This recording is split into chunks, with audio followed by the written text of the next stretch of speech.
So on today's episode of Taking Back My Power, I've got a fellow guest by the name of Janet Lane, who I've previously interviewed on another podcast. I'm going to be asking Janet about a situation where she felt like her power was taken away from her, what she done to regain her power, how it made her feel once her power was taken away from her, and if there's any advice to people out there that she can give. So thank you, Jeanette, for agreeing to be on my podcast. My pleasure. So yeah, can you tell the listeners about a circumstance or a situation that you've been in where you felt like your power was taken away? Yeah, I believe that as a woman of colour, there is always a struggle to fight, to take back control, very much of your identity and your right to be you and not to be judged. And I recall one of the times that I really struggled with was when I was first qualified as a social worker, and I was doing work in the prison. So I was visiting 2 prisons each week to work with people with substance misuse difficulties.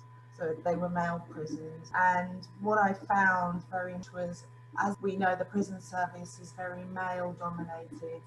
Yep. And they can be quite, as they say, misogynistic, and rude and disrespectful to women. And one of the issues I had was getting past them just seeing me as a female object.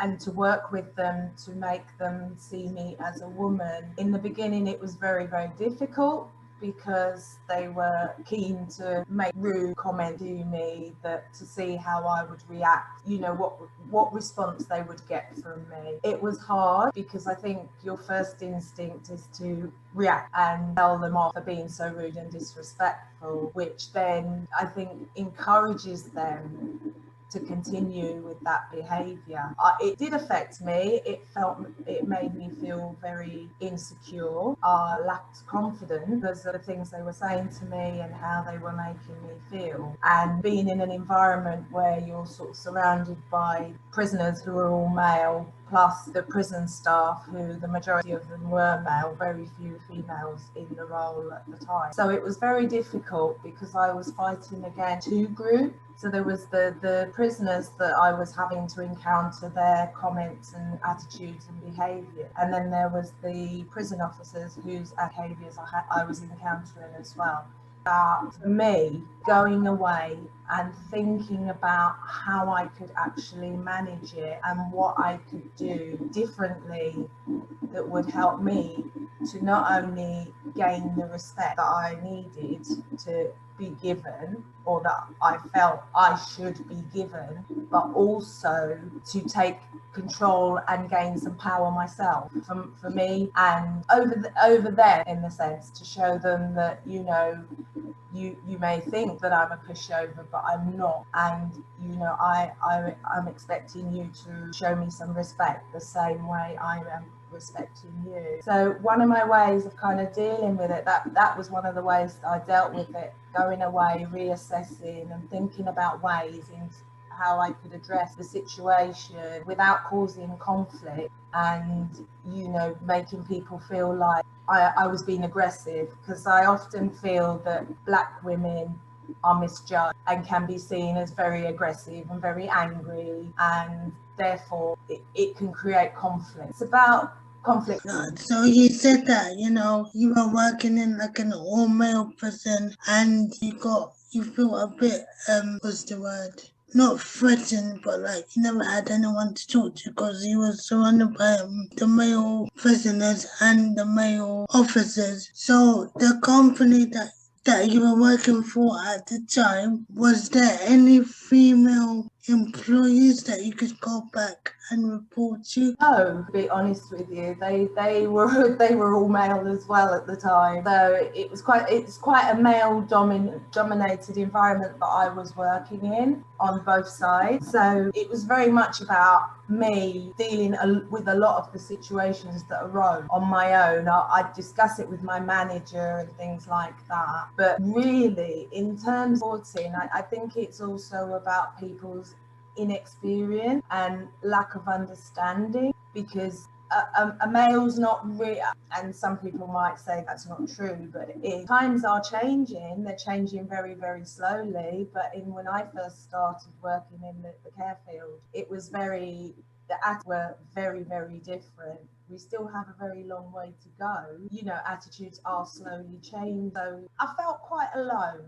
I didn't feel that I actually had much support around me. So it was very much about me. How could I use my skills? I think I used my skills as a social worker and a person that quite easily build relationship in a positive way, that I use that to enhance people's knowledge of me as a woman, as a black, and that's how I really kind of got through it. And so once you got through it, once you broke the barrier, once you broke the stigma of just because you're a woman, that doesn't mean you're an object. Once you got through that hard barrier, how did it make you feel? It made me feel good because what I wasn't doing was reacting. It was all a test. In the end, I was told it was all a test. And that's the behaviour that they displayed whenever a female came into their environment. So it was a test to see how I would handle the situation. And for me, it wasn't about causing conflict. It was about educating people and being very clear with people that I wasn't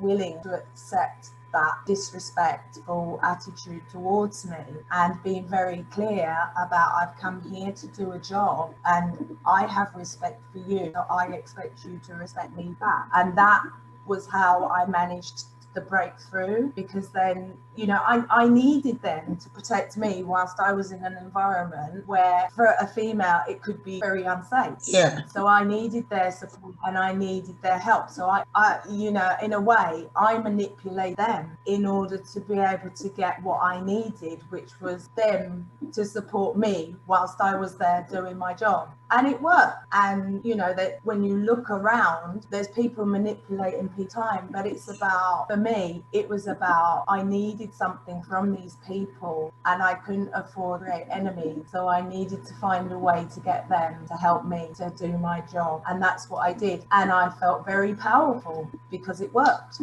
So for anyone that is going through a similar situation where they feel like they're in a place where they just need to regain some control of their power, what advice would you give to them? I think everybody's different and everybody deals with situations totally different way. And for me, I would say if you've got someone that you are close to, that you can talk to, now it's very different. There are lots of places where you can get support and advice. There's a lot more training for managers, supervisors, there's lots of sort of things in play that workplaces should have in place to support people around their mental health and well-being. And having your power taken away affects your mental health, because it affects how you feel about yourself, how you feel about you might be doing a job. So it's really important that now for people, if there is support there, you make use of the support that's available to you. At my time, when I first started out in the field, it was very different. There wasn't as much support available to people. Now a lot of issues are being recognised and are being addressed by a lot of employers.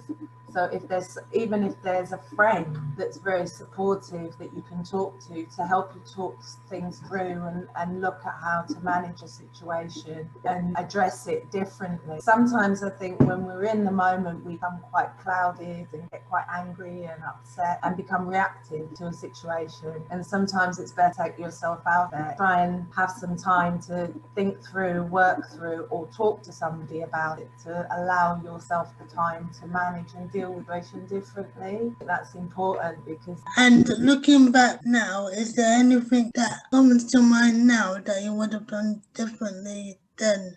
No, I definitely, the way I did things, the way I did what I needed to do for my own health, well-being, and to be able to do my job, I felt I managed and executed my plan in such a way that I ended up getting all the help and support that I needed. So I don't think there was anything I'd do differently.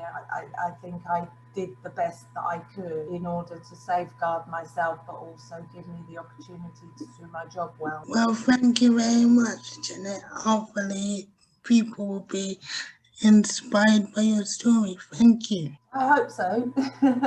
It's important that people look after themselves, and as women, we particularly need to ensure that we are cared for and looked after, starting with ourselves. And we need to have good people around us that will care and support us too. Well, thank you very much. My pleasure, Charlotte. Thank you.